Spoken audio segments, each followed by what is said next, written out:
Les actions et émotions des mortels sur le royaume matériel ont une conséquence sur le royaume spirituel, et inversement. Cela peut donner naissance à des esprits comme Janna, ou à des démons comme Evelyn. L'apparence des démons et des esprits change en fonction des régions et des croyances. Par exemple, Tahm Kench apparaît comme un poisson-chat à Bilgewater. À Freljord, il pourrait se manifester sous une toute autre forme.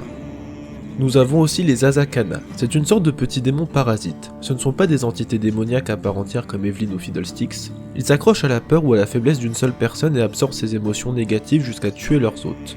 C'est à ce moment-là qu'ils deviennent soit un vrai démon, ou qu'ils s'en vont hanter quelqu'un qui saura les nourrir davantage.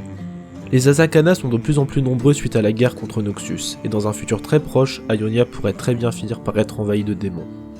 Les demi-dieux, aussi appelés dieux-esprits, sont des manifestations d'idées culturelles ayant d'immenses pouvoirs en fonction du nombre de personnes croyant en eux. Ils peuvent s'affaiblir s'ils n'ont pas ou plus de croyants et disparaître, comme la sœur Sirène. Les demi-dieux que nous avons en jeu apparaissent sous leur forme freljordienne, car c'est là-bas où ils sont le plus vénérés et importants. Mais ils existent sous différentes formes à travers tout Runeterra, et Kindred en est l'exemple parfait.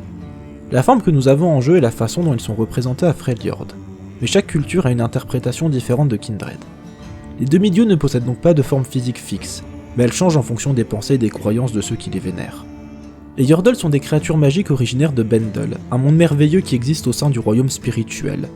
Les Yordles sont capables de parcourir le royaume matériel et peuvent choisir de vivre parmi les races mortelles, ce qui affecte leur comportement et leur personnalité. L'apparence d'un Yordle peut effrayer les mortels, ou du moins leur paraître surnaturel. Ils sont donc protégés par un mirage, aussi appelé glamour, qui altère la façon dont ils sont perçus, les faisant passer pour des individus ordinaires.